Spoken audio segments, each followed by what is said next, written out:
합당 논의를 두고 지도부 사이에 공개 충돌이 벌어졌습니다. 분열보다 통합이 낫다는 말에 본인 욕망 때문에 합당 제안을 했다는 반발이 터져나왔습니다. 국민의힘에서도 한동훈 전 대표 제명 후폭풍이 며칠째 이어지고 있습니다. 김유대 기자의 보도입니다. 더불어민주당 정청래 대표는 혁신당과의 합당 논의 필요성을 재차 밝혔습니다. 결정은 당원들이 할 거라면서도 통합해서 선거를 치러야 한다고 강조했습니다. 통합은 힘을 합치자는 것이고 분열은 힘을 빼자는 것입니다. 통합이 분열이라는 말은 언어 모순이자. 하지만 곧바로 반대 목소리가 공개회의에서 터져나왔습니다. 정 대표와 혁신당 조국 대표의 당권, 차기 대권 욕심에 합당을 추진하는 거 아니냐는 날선 발언이 나왔습니다. 당권과 대권을 향한 욕망, 본인들이 간판이 되려는 욕망이 표출된 결과임을 부인하기 어렵습니다. 다른 지도부도 공개 설전에 가까운 발언을 이어가는 등 갈등이 본격적으로 표출됐습니다. 한동훈 전 대표 제명으로 당내 갈등이 계속되는 국민의힘은 정부 여당 비판에 집중하며 국면 전환에 나서는 모양새입니다. 부동산 정책, 한미 관세 협상 등 여론의 관심이 높은 사안에 공세를 집중했습니다. 포크레인 몰고 호통친다고 잡힐 집값이라면 그 쉬운 것을 왜 여태 못 잡았습니까? 당 인재영입위원장에 조정은 의원을 임명하는 등 지방선거체제 전환에도 시동을 걸었지만 갈등은 가라앉지 않고 있습니다. 당원들이 선택한 당대표의 목을 치려고 한다면 당신들은 무엇을 걸 것인지 묻습니다. 국민의힘 지도부는 오늘 오후 의원총회에서 한 전 대표 제명 경위 등을 설명할 예정인데 친한계 등의 반발은 계속될 걸로 예상됩니다. KBS 뉴스 김유대입니다. 밀가루와 설탕, 전기 등 생필품 가격을 담합해온 업체들이 무더기로 검찰에 적발됐습니다. 담합 규모가 9조 9천억 원에 이르는데 이로 인해서 밀가루와 설탕 가격이 40에서 60% 치솟은 것으로 나타났습니다. 김영훈 기자의 보도입니다. 검찰이 지난해 9월부터 국민 생활필수품 담합 사건을 집중 수사해 공정거래법 위반 등 혐의로 법인과 대표이사 등 52명을 재판에 넘겼습니다. 검찰이 집중 수사한 대상은 밀가루, 설탕, 전기 모두 국민 식생활의 근간을 이루는 원재료입니다. 최근 사회적으로 빵플레이션, 슈가플레이션이라는 단어가 자주 언급될 정도로 식료품 물가가 매우 불안정하였습니다. 검찰이 포착한 재분사들의 밀가루 가격 담합 규모는 5조 9,913억 원. 담합이 벌어진 약 6년간 밀가루 가격은 최고 42.4%까지 인상됐습니다. 같은 시기 물가 상승폭보다 훨씬 높았습니다. 이에 검찰은 6개 재분사 20명을 재판에 넘겼습니다. 설탕 시장을 과점하는 재당사 4곳 역시 4년 2개월 동안 3조 2,715억 원에 달하는 담합을 펼친 걸로 조사됐습니다. 이 기간 설탕 가격은 최고 66.7%가량 상승한 것으로 검찰은 판단했습니다. 재당사 대표급 임원 2명이 구속된 상태로 재판에 넘겨졌고 11명은 불구속 기소됐습니다. 이 밖에 한국전력공사가 발주한 설비장치 입찰에 효성중공업, 현대일렉트릭 등 10개사가 사전에 낙찰자와 낙찰 가격을 협의하는 방식으로 담합해온 사실도 검찰 수사로 드러났습니다. 검찰은 6,776억 원대 담합을 주도한 임직원 4명을 구속 기소하고 15명을 불구속 기소했습니다. 정부가 담합에 대한 적극적인 대처를 요구한 만큼 검찰은 고기, 주류 등 민생 경제와 직결되는 다른 생활 필수품도 담합이 없었는지 적극 수사할 방침입니다. KBS 뉴스 김영훈입니다. AI 기술을 이용해 마치 경찰이 직접 촬영한 것 같은 허위 영상물을 만들어서 유포한 유튜버가 구속됐습니다. 온라인 조회수만 수천만 회에 달했는데 갈수록 교묘해지는 허위 영상에 속지 않도록 유의하셔야겠습니다. 이은우 기자의 보도입니다. 아동 성범죄자 조두순의 출소 현장이라며 유튜브에 업로드된 영상입니다. 시민들이 욕설을 내뱉고 경찰과 몸싸움을 벌입니다. 현장에 출동한 경찰관의 보디캠으로 촬영된 영상 같지만 사실 인공지능 AI 기술로 제작된 허위 영상물입니다.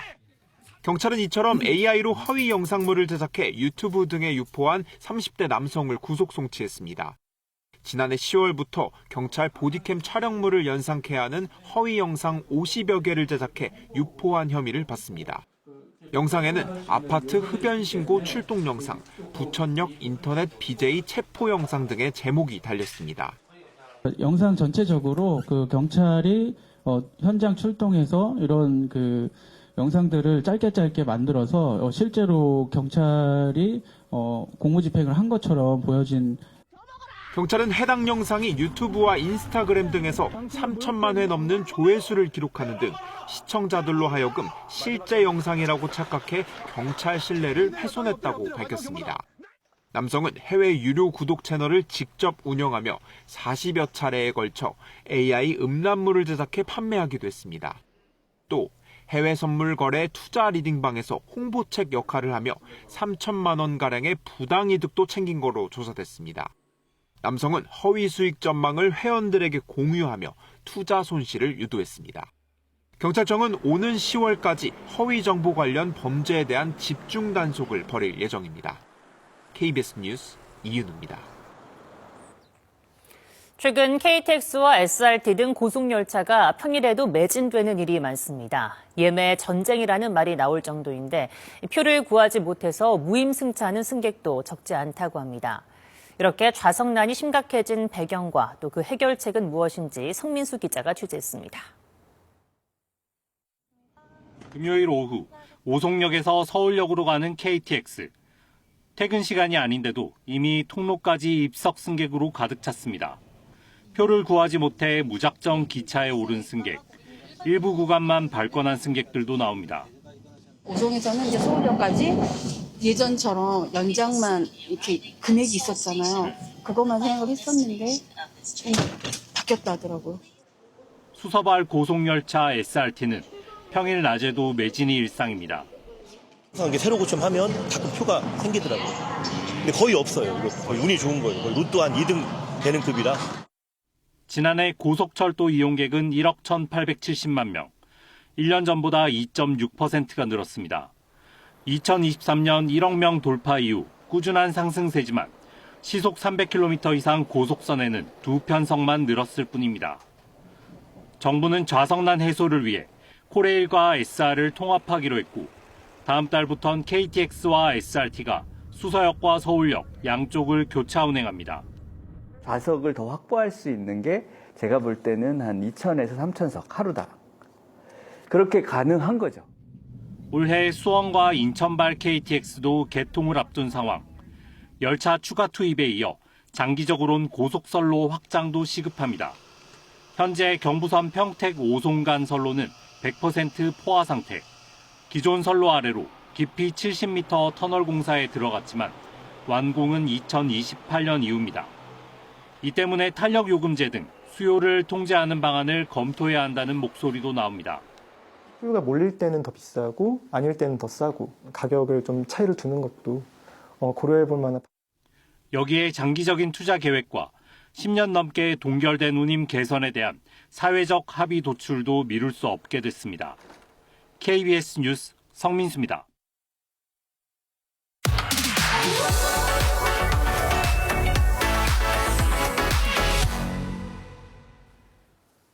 올 시즌 첫 메이저 대회인 호주 오픈 테니스 대회에서 세계 랭킹 1위 알카라스가 테니스 왕제 조코비치를 꺾고 우승했습니다. 이번 우승으로 알카라스는 역대 최연소의 나이에 그랜드 슬램을 달성하게 됐습니다. 스포츠 취재부 한소윤 기자와 함께 알아보도록 하겠습니다. 어서 오세요. 네, 안녕하세요. 아니 정말 이 선수 두 명의 대결, 와 진짜 뭐 스트로크 주고받는 거 보면 진짜 멋있었는데 진짜 손 땀 났습니다 진짜. 네, 뭐 이른바 신구 테니스 황제의 맞대결이었는데요. 네. 사실은 호주 오픈에서는 두 선수가 좀 대조적이었어요. 조코비치가 10번 결승에 올라서 10번 모두 이기면서 우승했고요. 네. 반면에 알카라스는 호주 오픈 우승이 없었습니다. 그런데 알카라스가 호주 오픈의 사나이 조코비치를 꺾고 마침내 첫 우승을 차지했습니다. 네. 이 두 선수 나이를 보면 나이 차이가 굉장히 많이 나죠. 조코비치는 38살이고요. 알카라스는 22살인데 조코비치가 우리 나이로 따지면 40살입니다. 네. 그런데 1세트 조코비치의 모습은 정말로 기계와도 같을 정도로 완벽했습니다. 그래서 1세트를 굉장히 쉽게 6대2로 따냈거든요.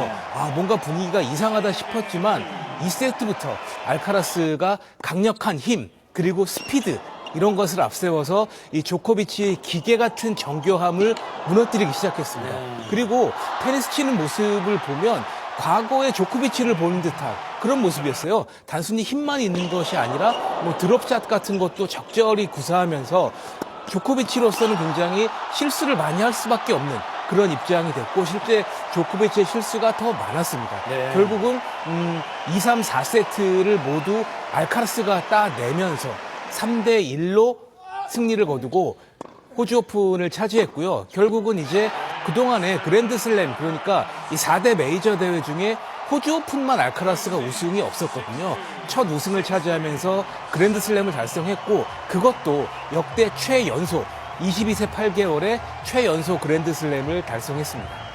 지금 테니스에서 4대 그 메이저 대회에서 모두 우승한다.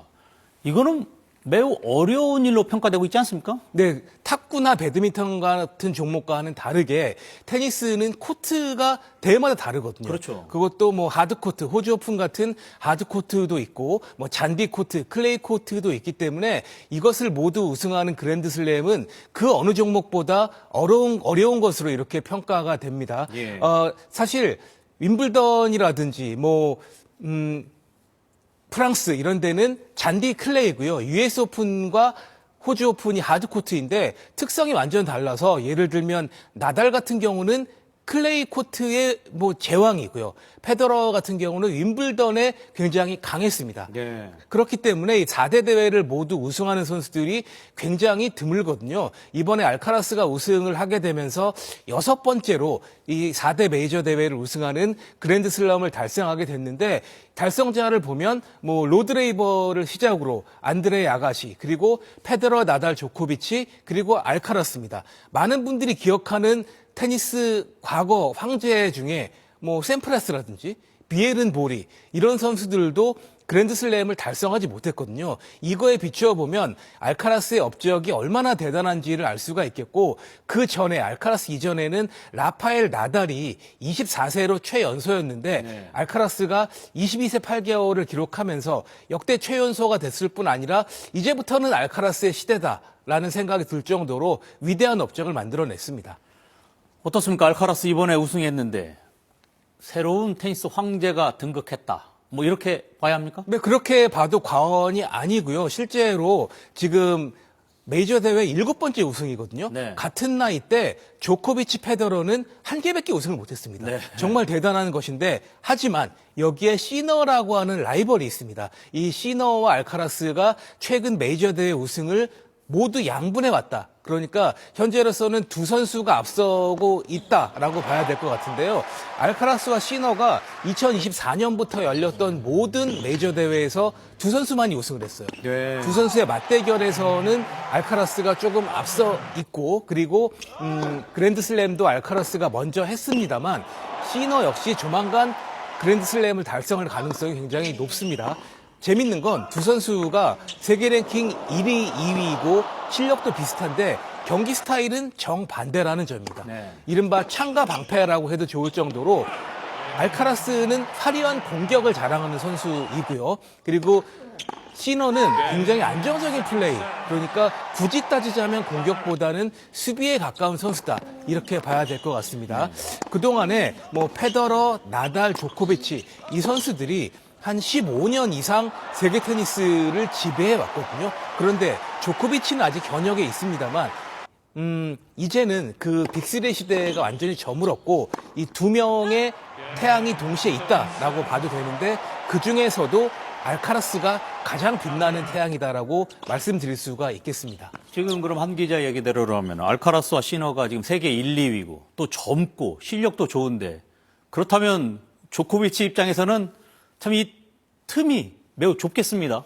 메이저 대회 우승하기가 굉장히 쉽지 않은 상황이 됐습니다. 네. 조코비치가 1승만 더 추가하면 남녀 통틀어서 최다 승인 25승인데 그 1승이 굉장히 어려워 보이고요. 네. 사실은 이번 호주 오픈이 절호의 기회였는데 조코비치로서는 두고두고 굉장히 안타깝게 됐습니다. 네. 조코비치가 사실은 호주 오픈에 굉장히 강했을 뿐만이 아니라 이번 대회에서는 운이 너무나 많이 따랐어요. 실제로 두 번이나 상대가 기권을 했습니다. 네. 그러니까 16강전에서도 상대가 기권을 했고 8강전에서도 기권을 하면서 4강에 올랐는데 특히 8강전 같은 경우에는 상대가 2대 0으로 앞서다가 부상으로 기권했어요. 네. 이른바 우주의 기운이 조코비치에게 몰리는 것처럼 보였고 네. 4강전에서는 또 야닉 시너와 대결 끝에 3대2로 승리를 거뒀거든요.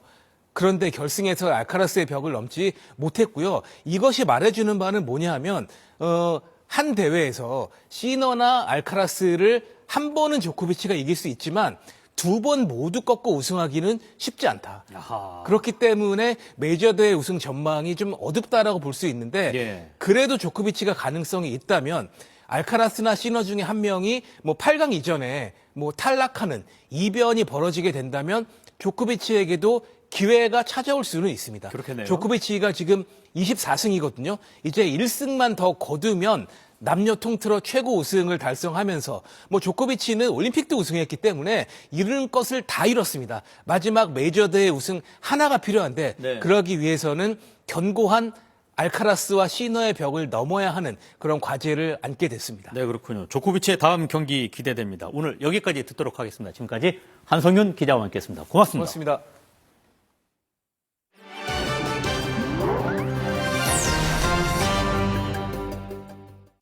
중국 헤이룽장 성의 한 초등학교 운동장에 5,000제곱미터 규모의 대형 말그림이 등장해 화제를 모으고 있습니다.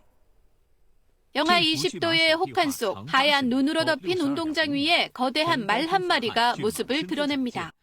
길이 80m, 높이 62.5m에 달하는 그림 속 대형 말은 금방이라도 뛰쳐나갈 듯 힘차고 생동감 넘치는 모습입니다. 이 눈 그림은 지역 학교 교사 3명이 힘을 모아 완성한 작품입니다.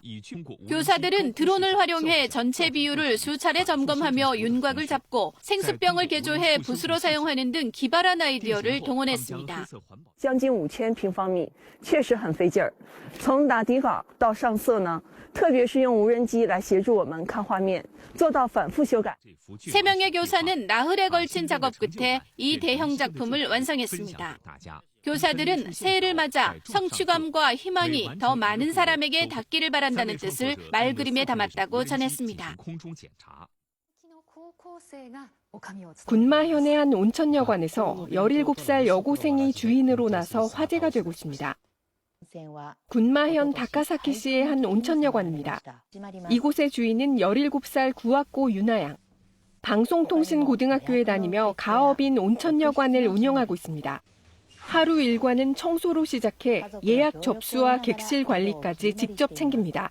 正直大変なところもやっぱりあるんですけれども、この経験っていうのがすごく自分の自信にもつながってるので楽しいです。 이 온천여관은 재작년 인근에 호텔이 들어서며 폐업 위기에 처했습니다. 그러자 유나양은 어릴 적 추억이 담긴 온천을 지키기 위해 후계자로 나섰습니다. 우선 학업과 병행하기 위해 영어비를 주 4일로 과감히 줄였습니다. 대신 학교에서 익힌 실력을 살려 홈페이지를 개편하고 숙박 사이트의 고객 의견을 분석해 서비스를 개선했습니다. 그 결과 2점대였던 별점은 최고점인 5점으로 올랐고 젊은 가족 단위 손님이 눈에 띄게 늘었습니다. 온천여관 운영 경험을 발판 삼아 다양한 분야에 도전하고 싶다는 유나양. 현장에서 얻은 배움으로 꿈을 키워가고 있습니다. 튀르키예 북서부 부르사주의 한 작업장. 배틀 사이를 오가며 실을 잇고 있는 이 남성. 680년 전통의 실 비틀기 공예를 이어가는 마지막 장인 생긴 알프십니다. Bugün bir başlamış olduk. Biz çırak gibi olduk. Serüven tam 54 yıldır devam ediyor. Kancalarla şu arkamızdaki tezgahın arasında gidip geliyoruz. 전통의 실 비틀기 공예는 달리며 실을 꼬아 강도를 높이는 작업 방식이 특색입니다. 빠르고 강하다는 뜻의 대부다라는 이름이 붙은 이유입니다. 하루 약 700g의 비단실을 생산하는 생긴알프씨. 이를 위해 배틀 사이를 오가며 하루에만 약 20km를 움직여야 합니다. 그의 헌신을 인정해 살아있는 보물로도 선정됐지만 장인의 마음은 무겁습니다. 전통 기술을 이어갈 제자가 단 한 명도 없기 때문입니다. 한 장인의 헌신으로 이어지는 680년 전통, 이제 존속의 갈림길에 서 있습니다. 지난 2023년 전축두엽 치매 진단을 받은 영화배우 브루스 윌리스. 그의 아내가 치매에 대한 사회적 인식 개선 활동에 나섰습니다. 영화 배우 브루스 윌리스의 아내 엠마 윌리스 씨가 베버리힐스의 한 예술 전시장에서 그림들을 소개하고 있습니다. 이 작품들 전문 작가의 그림이 아니라 전축두엽 치매를 앓고 있는 사람들과 그 가족들이 그린 작품들입니다. 브루스 윌리스 부부의 딸들의 작품도 포함되어 있습니다. 전축두엽 치매에 대해 더 많은 사람에게 알리자는 취지로 엠마 윌리스가 기획했습니다. He's doing really well with a very unkind disease. There's no cure, there is no treatment, which is why awareness is so important. 55살의 전축두엽 치매 진단을 받은 샌디 하우 씨의 이 작품. 일출은 희망을 상징합니다. I have things locked in my head right now that I want to say, but it's just sitting there. Creativity became my outlet. 브루스 윌리스와 전 부인 데미 무어 사이에서 태어난 딸의 작품도 있습니다. 치매는 숨길 일이 아니라 함께 이해하고 연대해야 할 현실이라고 엠마 윌리스는 강조하고 있습니다. KBS 월드뉴스입니다.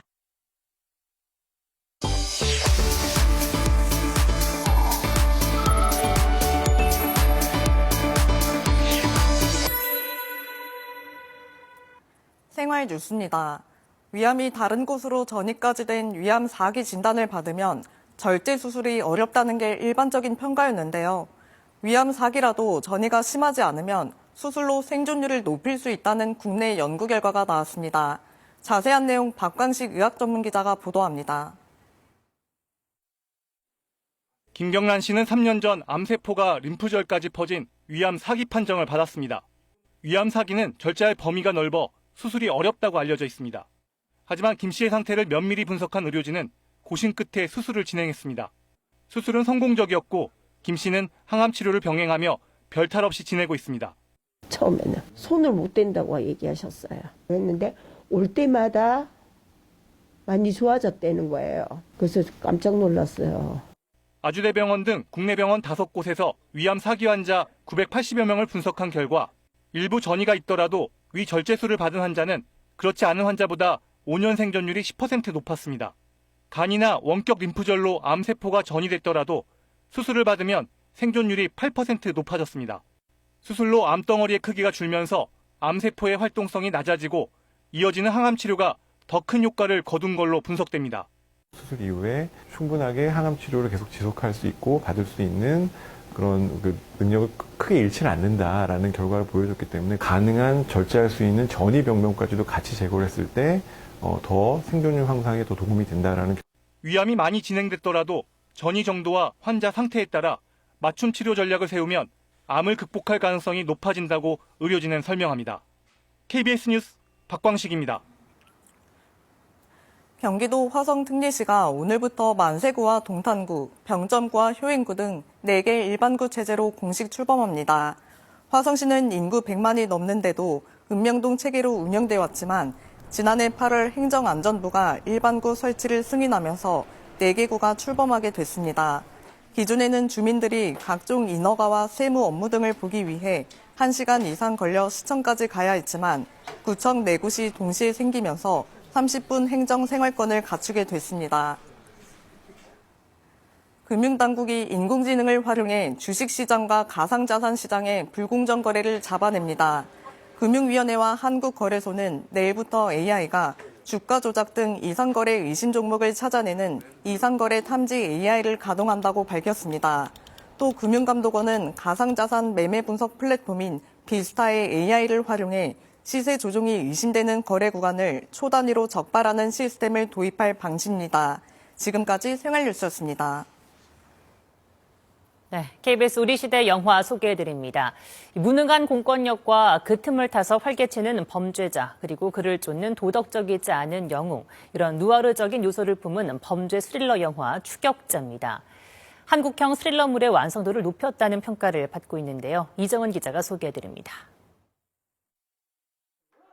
전직 형사였지만 윤락업소 업주가 된 남자. 합의 봐라. 선보다는 악에 더 가까운 인물입니다. 경찰에 신고했어? 덜 왔냐? 잡아 죽이려는데 신고하게.